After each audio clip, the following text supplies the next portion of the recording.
Hey the berries, welcome to my season 2025 support tier list. We're about to hit patch 25.10, which is the patch that's going to be released on the 14th of May 2025. It's been a little while since we've done one of these support tier lists. I don't think I've done one for this year. I used to do them on quite a regular basis, but I'm back after playing lots of supports.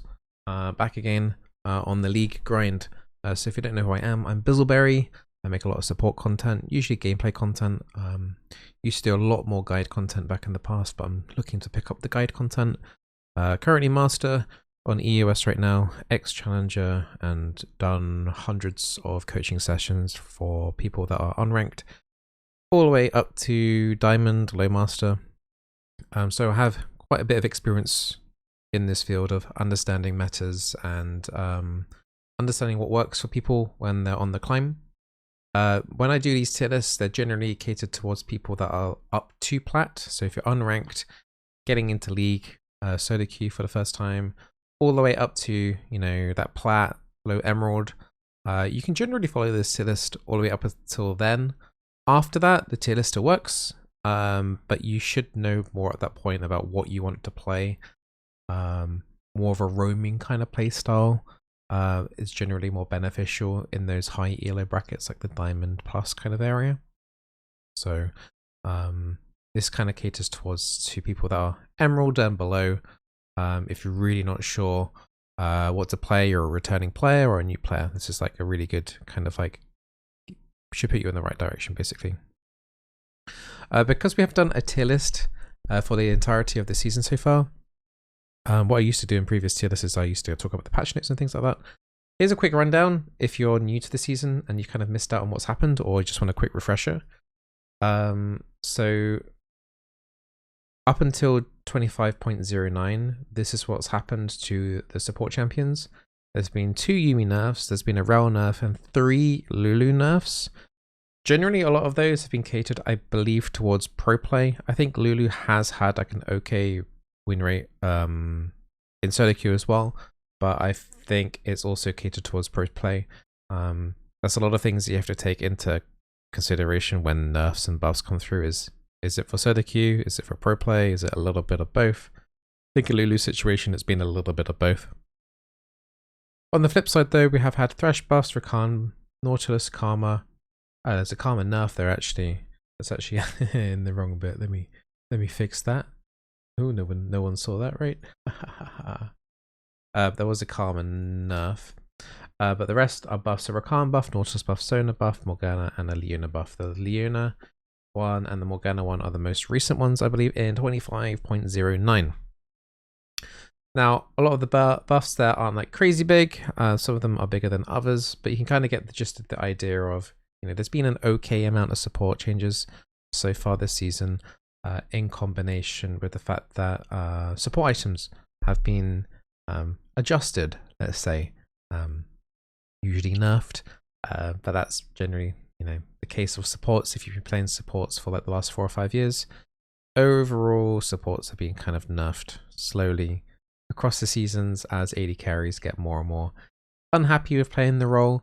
They kind of make AD carries a bit more happier by making the supports weaker. The supports aren't as dominant in the bot lane. So yeah, that's why you see lots of roaming around happening in Diamond Plus, because support control over the bot lane has reduced dramatically, honestly, over the last 6 years. I remember the times being able to play Nami and able to kind of 1v1 an enemy AD carry early on and even get kills that way. But it's not the case a lot of the time. So I used to run Ignite, for example, on Nami. Now you're basically running heal, sometimes exhaust, and you're kind of running that on a lot of champions actually. Even some of the tanks now these days are picking up heal rather than ignite. But the patch coming on the 14th of May, we got another Lulu nerf coming in, so that's going to total 4 nerfs in one. I think that might be the most on a support actually in such a short span of time. 4 nerfs in 10 patches on for Lulu. Armor per level nerf and an ult cooldown nerf, and then Yuumi's getting nerfed for the 3rd time this season. Ult heal nerf. Now, I don't think, like, Lulu I think has been strong in her own right. She's heavily tied to an AD carry doing well. hence why I targeted a bit more towards like the high elo brackets and pro play. But I think independently across the board, she has been doing okay for herself. The Yuumi one, I think it's just because people just don't like playing against Yuumi, and if Yuumi even gets close to a 50% win rate, Riot's like, gotta kill the cat.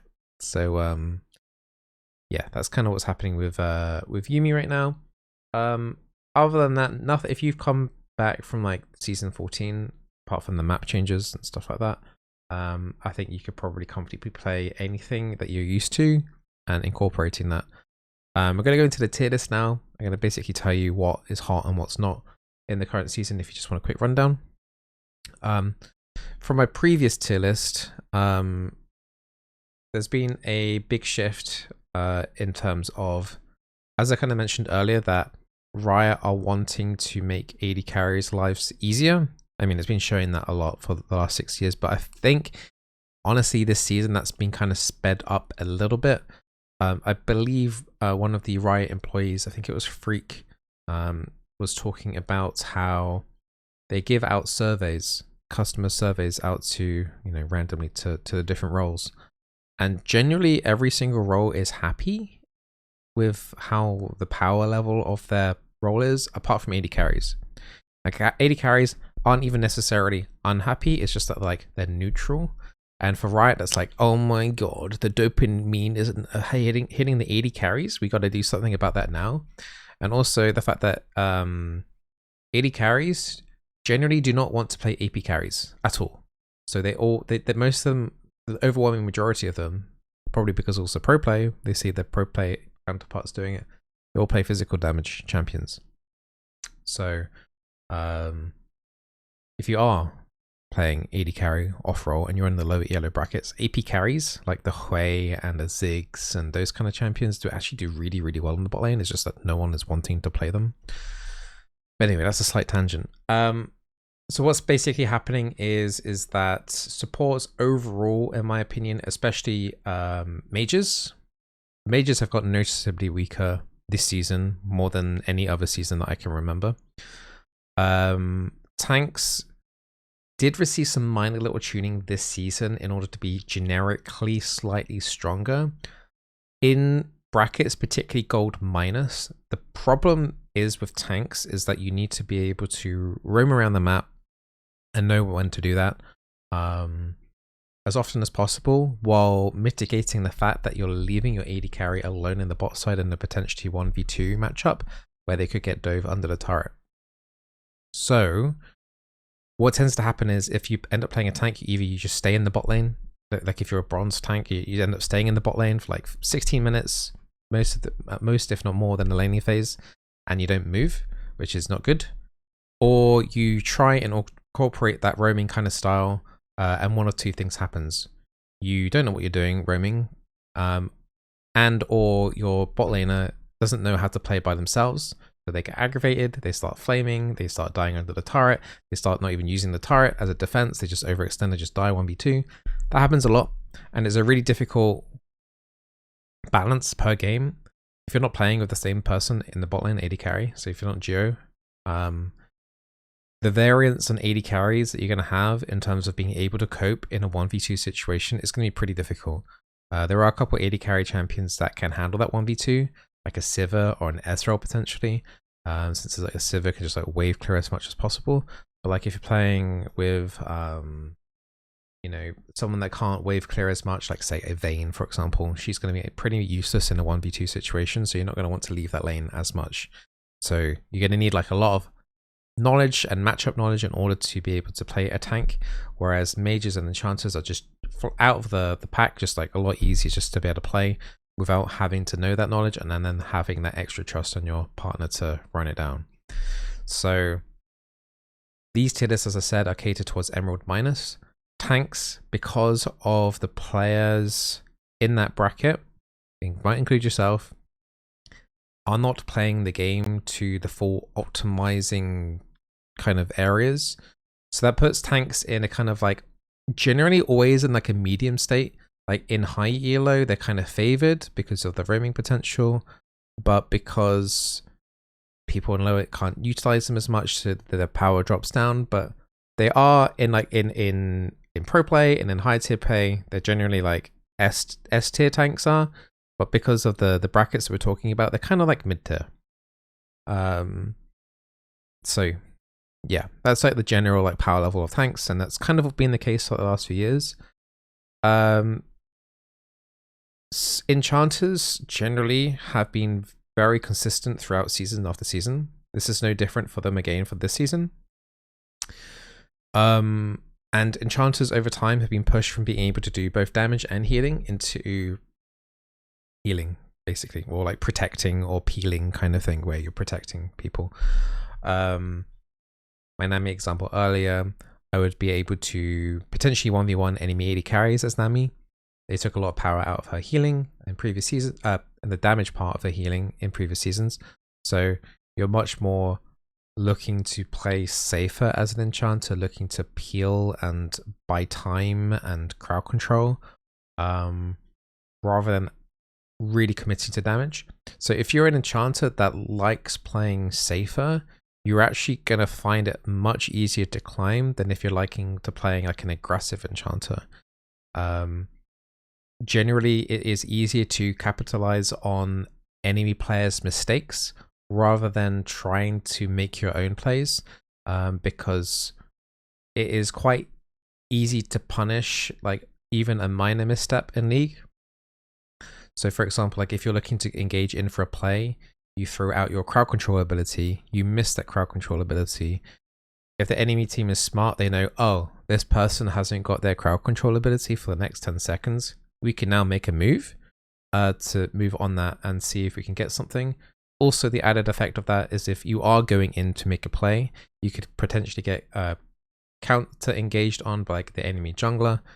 So there's a lot of more risk going into to make something happen, particularly from nothing, rather than just sitting back and just chilling. And then, yeah, it's kind of like a more boring play style, I think, for most people. Like being able to like just sit back, let things happen, and try and outplay the enemy trying to do their outplays. Especially like this season where the turrets are like doing way more damage this season than any other season. So the amount of kills that have been gone over because of really bad tower dives has escalated like a lot this season in particular too. So you honestly get rewarded for being safer in League rather than being aggressive, which might be a slight bit of an issue at the moment in terms of support life right now.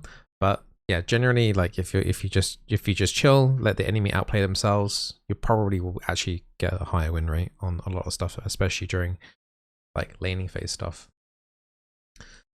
Anything else I want to add? I think some support items got tuned down slightly. They felt like there was a bit too much power in those items being free upgraded.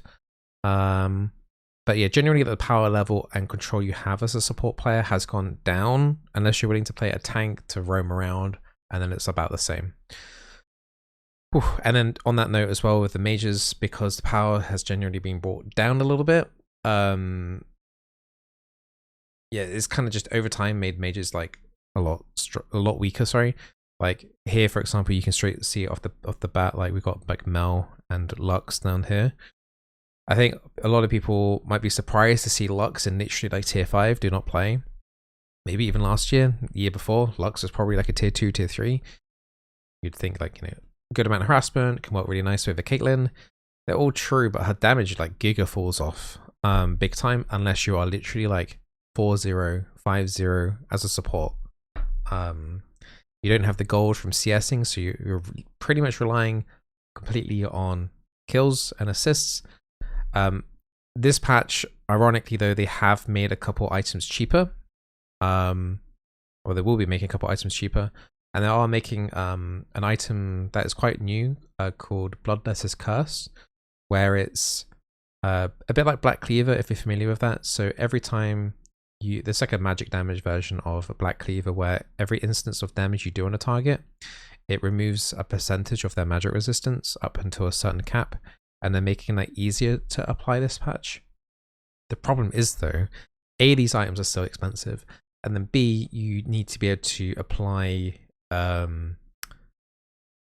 like still a okay amount of instances of magic damage in a short period of time in order to get the maximum benefit of that debuff applied onto the enemy. which, for example, a Lux wouldn't be able to do. So she can't even necessarily fulfill that part of her kit as a support.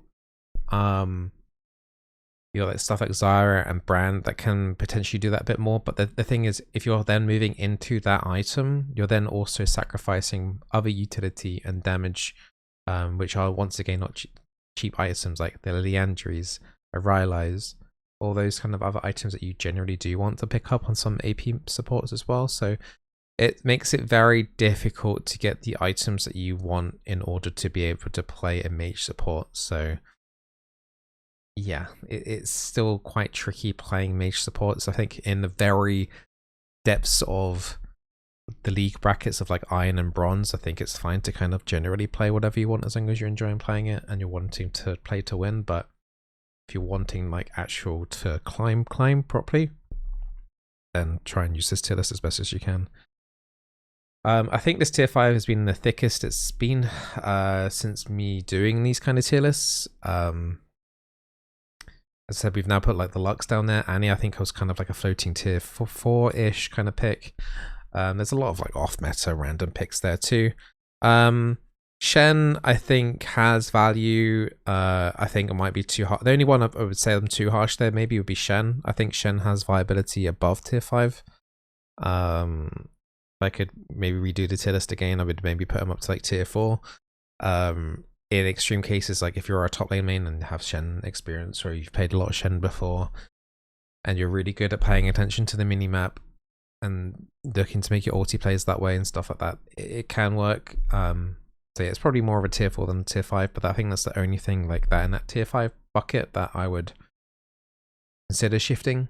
I think really just don't look at playing anything like that. And also like the Yuumi as well. I mean, yes, she's got nerfed, which indicates also that she's been strong this season, but also don't forget, like, Yuumi is basically an extra item for your AD carry, but like if your AD carry is bad, then that's going to be like a losing condition already. And then attaching to someone else other than your AD carry feels really horrible.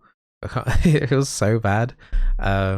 So yeah, I don't know. Yeah, I just can't recommend it at all. Moving up to tier 4, you have some slightly more viable picks. Some of these picks actually do a little bit better in the higher elo brackets, particularly like the tanks and the Fiddlesticks, I would say, for example. Fiddlesticks has been a bit of a nuisance as well. Actually, one of the champions that's been nerfed, I think, now twice now this season in terms of support. Maybe twice. Maybe this is the first time he's getting nerfed. In 25.10, he is getting nerfed. But it's one of those like giga off meta picks where it can be so flip-floppy. It's one to keep your eye on to see if it's still going to be viable after the nerf. I don't think Riot are fully happy with Fiddlestick support being a thing. We'll see where it kind of goes off. If any kind of previous history with Riot and AP support is becoming kind of viable in the support role, they kind of get shut down pretty quickly. I'd say Riot's been a little bit slow to kind of acknowledge Fiddlestick support. He's basically like a anti-tank engage, so his fear and his silence can really disrupt enemy tank stuff. And then if you're able to get a good ulti off, his ult does like a decent amount of damage. But before he gets his ulti, and if he's not able to do a gold ultimate, he is just there just doing his like cleave silence, and it's like it's a little bit annoying poke damage, but it's like nothing crazy. And then you've got your fear. The fear is like the most annoying thing, honestly. But it's like it's just an annoying champion that you can just kind of just play around a lot. His effigies give him like decent kind of like an oracles and a ward all in one. So in terms of that kind of support utility, it's kind of like, yeah, it's a bit gimmicky, but it can work okay. But yeah, I think in tier 4, I think it's a safe bet right now, particularly for where this tier list is Emerald Miners. I think if you're in high elo than this, Fiddlesticks will probably still be around that kind of like tier 2-ish kind of area. But it's once again something I wouldn't recommend people play, particularly if you're like in gold. And a lot of champions there I wouldn't recommend people playing if you're in gold as well. Like Bard, you need a lot of roaming experience there too. Pike as well is very tricky to play unless you're exceptionally mechanically good on him and good at roaming too. Blitzcrank is also, I think maybe Blitzcrank might have received a little minor buff. I can't remember if I added that on the list or not. but Blitzcrank, I believe, did get a minor buff at some point recently, either this season or the end of the last season. Once again, just like minor little things here and there. Same with the Nautilus. Not enough to like push them over the edge for this elo specifically. I feel like maybe the Nautilus would be like tier 3 in the upper higher elo brackets, maybe even pushing towards a tier 2 depending on what AD carry you're playing with. But yeah, I mean, these are all kind of just meh champions that are just like meh, like just I wouldn't recommend it. But once we get to tier 3 here, I think tier 3 is the thickest it's ever been as well. The tier 2 and tier 1 champion brackets are actually kind of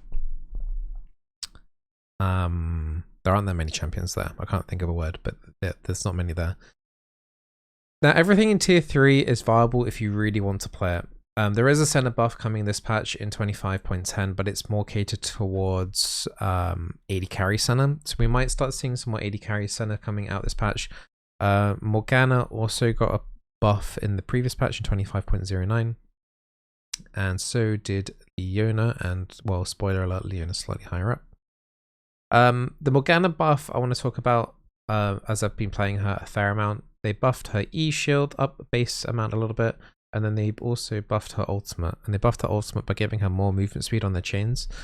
The movement speed is noticeable. It does help you catch up to people quite nicely. It's like if people try and flash away and you've still got that tether attached, you should be able to keep maintaining that chain in order to be able to get that stun through. That's all kind of cool.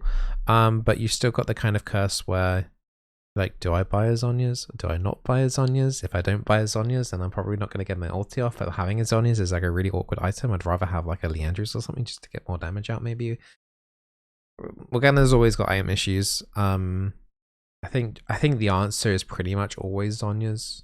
But yeah, it always just feels bad buying the Zhonya's. Also, bindings are like the big thing here. It's like if you can land your bindings, fantastic. She becomes a really good champion. Root duration is really long. Can enable a lot of things. If you can't find those bindings, she is literally one of the worst champions in the entire game. Just full stop. Like the W does like no damage, the pull on the ground. The black shield has its uses in very niche situations, and I think a lot of lower elo players don't realize that black shield is intended for physical damage, not for magical damage. You may be like, huh? But it's got magic resist, like magic is a magic shield. It blocks magic damage. Yes, but as long as that shield is applied, that person is immune to crowd control. So if you're up against actually a heavy physical damage team and you put a black shield on that person, it means that they're not going to be taking as much or any real significant amount of magic damage, which means that shield is lasting longer, which means any sort of form of physical crowd control that comes through and the occasional magic damage crowd control that comes through, it's going to block a lot. So the value actually comes from physical damage team compositions you're playing into, not magic damage. It sounds weird, I think, for a lot of newer players, but that's how it works. Anything else here I want to particularly talk about? I mean, the Zyra is tier 3. I mean, once upon a time she was tier 1. There are AP item adjustments coming this patch to try and help out AP mid laners. Leandry's is getting nerfed, I believe, a 10 AP minus nerf. I believe they're also reducing the cost though of some other AP items and stuff like that. Overall, I don't really feel like it's going to make any difference to something like a Zyra or a Brand overall, or even a Teemo support. It's pretty much like to help out AP mid laners more. I don't really feel like it's much to worry about. The one thing to maybe keep your eye on is that Bloodletter's curse item I was talking about earlier, the Black Cleaver that is like the magic damage equivalent. Might start seeing a shift of people picking that up more, particularly like if you are playing an AP support and you have got like a magic damage team, the guarantee there's someone on your team that's going to be crying about, you know, oh my god, we have so much magic damage and they have tanks, we are screwed. In that situation, just pick up a Bloodletter's curse, because your mid laner will have like a void staff, and then you're then applying a flat percentage magic resistance debuff on that target. It means your mid laner will be able to do so much more damage. So I try and identify that as quickly as you can on your team to say, look, yeah, I got lots of magic damage on my team. I need to go and sacrifice myself to build this Bloodlust curse as kind of as quickly as possible. Yeah, that's what you're going to have to do. You're going to have to build as an AP support. Crazy, right? You're going to have to pick up a support item. Yeah, I mean, once again here, I think Poppy had some surprise uptime for a little bit last season. I think she's starting to flip-flop a little bit around now. And as I said earlier, like AP supports are just generally not doing fantastic right now. And I think that's all of them in tier 3, like the Xerath, the Zyra. Those are the kind of the main ones. Yeah, I don't think I'm missing anyone else out, like Brands in tier 4, for example. Up into tier 2, we have Taric, Janna, Soraka, and Leona. You generally see a lot of these champions in my tier list in these higher up sections. Janna and Soraka are generally bouncing between tier 1 and tier 2 a lot. Very stable picks, and they have been for years, honestly. The Janna and the Soraka, those two middle ones there, they are generally top tier supports that you can play, enchanters that have very passive aspects. I feel like if you can particularly position well in fights on those and understand that, you know, a lot of the enchanters as well is a lot about, well, I'm playing higher up to maybe do a little bit of harassment here and there, not going too deep, but, you know, just doing some poke. Once you transition into that mid game, especially when you get those bigger skirmishes, the 3v3s, building up to the 4v4s, 5v5s, you really need to get out of that mindset of like, I do not need to be in the front line at all to harass. I do not need to, as Soraka, go in front of my whole entire team to randomly land a Q and then get caught out by some sort of crowd control and then die for free. You need to be at the back. You really do need to be at the back. I think that's the main issue, I think, with people playing enchanters. Is that they feel like they need to harass, they need to do whack 100 random damage. It's just not worth the risk ever. Just play yourself at the back. Your back line, you're peeling, you're keeping people alive. That's your job. Do it. Taric has been doing pretty well consistently, I feel like, for quite some time. Not many people play him. I feel like his playstyle is kind of awkward. Also, his ulti is, I think, the highest ult cooldown in the entire game. It's like if you press your ult button, you're not pressing that again for a super long time.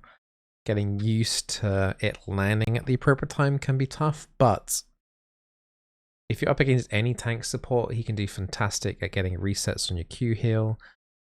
He's pretty tanky. The stuns are awesome. You've got basically 2 different lines of stuns coming out. Particularly in the team fight, it's really difficult to kind of identify everything that's going on. So it's generally quite easy to get some sort of stun effect from whenever you do press your stun in a team fight.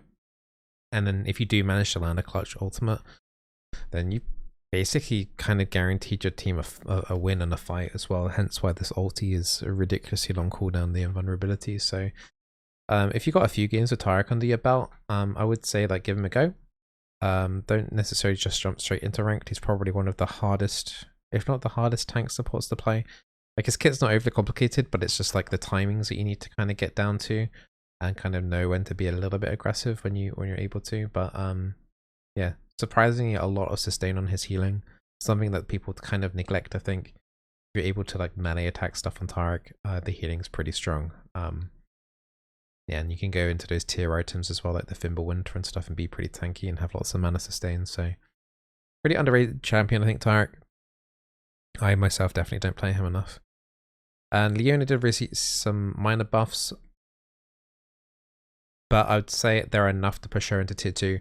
The main reason why is because they've reduced the mana cost on her Q, which may seem like something quite minor, but one of the biggest issues I've had on Leona, particularly if reset windows don't really find themselves in bot lane and you're having to stay in the lane like an extra minute or two, is mana issues are like one of the biggest problems on her, because you would then have to like go, okay, well I can't put my W here because I won't have my mana to stun and it's going to be really awkward, so I won't be as tanky. And now you don't necessarily really have to worry about that as much. I think I played a bunch of the Leona games and I think only one situation I was like, okay, I'm actually out of mana, I can't do anything here. So her because how frequent as well she can press her Q, which is her when her next auto attack stuns. Because how frequently you can do that, because it's a relatively low cooldown, it's like super handy to have that on a low cooldown as well. Because it also means that you don't have to worry as much about going into like some sort of like mana tank item. You can go into the Aegis without having to worry about mana issues as well. So, thumbs up, pretty nice little quality of life change that I actually really appreciate Riot doing. Going into tier 1, we have the Uwu tier, if you want to call Braum an Uwu. Braum is actually the best tank in the game right now. Mainly going back onto the stuff I was talking about earlier about how if you don't really do much and you play passively and you let the enemy make their own mistakes, you actually can do better. Braum is like the essence of that. Oh, enemy team are making engage. I'm just going to put my wall up. Oh, they're still playing into it. Well, my stuns are going to come up. I've got like a disengage ulti, or we can use that to, you know, reverse Uno cards to use that as an engage because they've just piled on all of their all their cooldowns. They've just been used into my shield. We can now turn that into a fight that we can now win. So Braum is really like the essence of like, he is basically the Janna, the Janna tank, essentially. Good disengage. Decent engage if you need to. With that, being able to dash an ally, whether it's aggressively or defensively, is super handy getting out of situations as well. Because one of the issues that a lot of tanks have is when they commit and they have no way out. The slight exception would be like a Blitzcrank, because it's like the hook, the bringing the target to you. But if you like walk up to someone and throw out your Q as Braum, which will slow them down, and if you miss that, you can just kind of like W back to your ally, and then who should be behind you, and then just like go back up. You can just like back out of a bad situation a lot easier. So Braum is probably the best tank to play right now. Yeah, similar playstyle to Janna, which is funny. And then probably one champion here that people may be a little bit surprised on is Milio. Now Milio, for the purposes of this tier list, he like falls off after Emerald.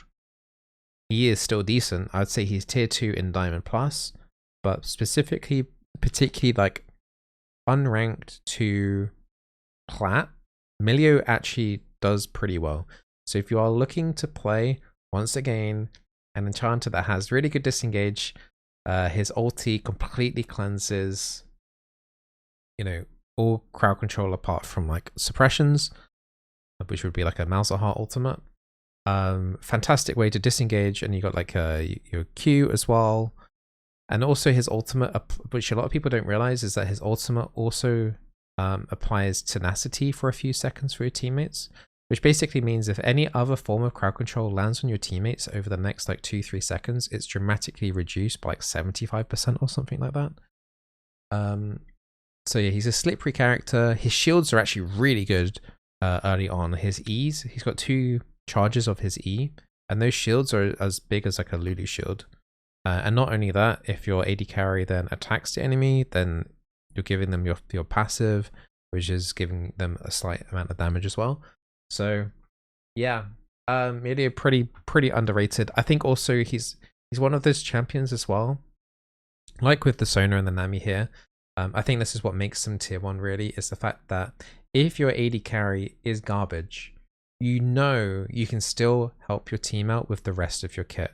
So Milio's Campfire buff, his W, increases the attack range of his AD carries, which is nice and all, but like, if you have a garbage AD carry, okay, you won't get to use that W, but his disengage on his Q, his mass CC removal on his ultimate, and his big shields and giving movement speed there gives a lot of utility to your team, where it's like, okay, well my AD carry is not great, but I have other people that I can still facilitate and play around.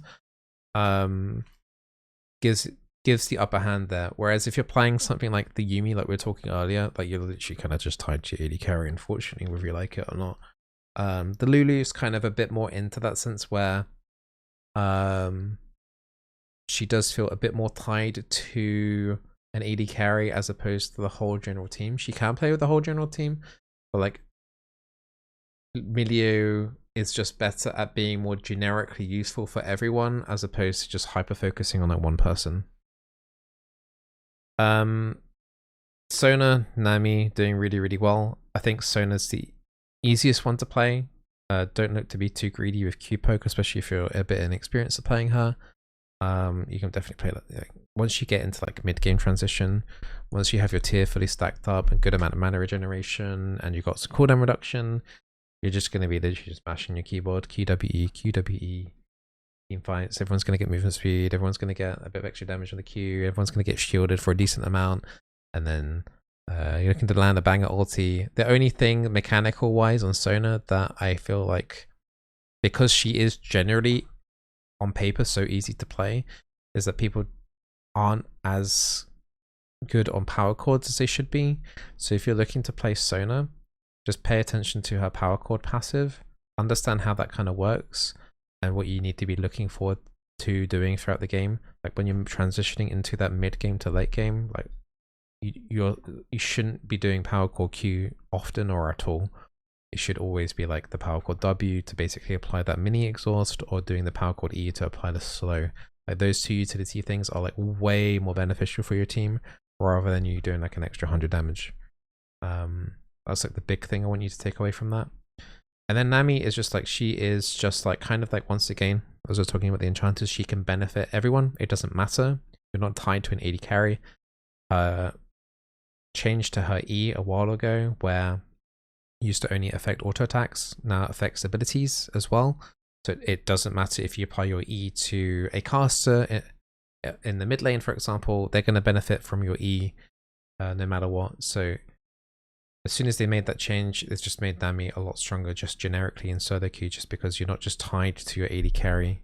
You can just generally be useful. You've got generally pretty good disengage, pretty good engage under certain circumstances with either your ulti or your E on your teammate to enable some sort of like slow engage.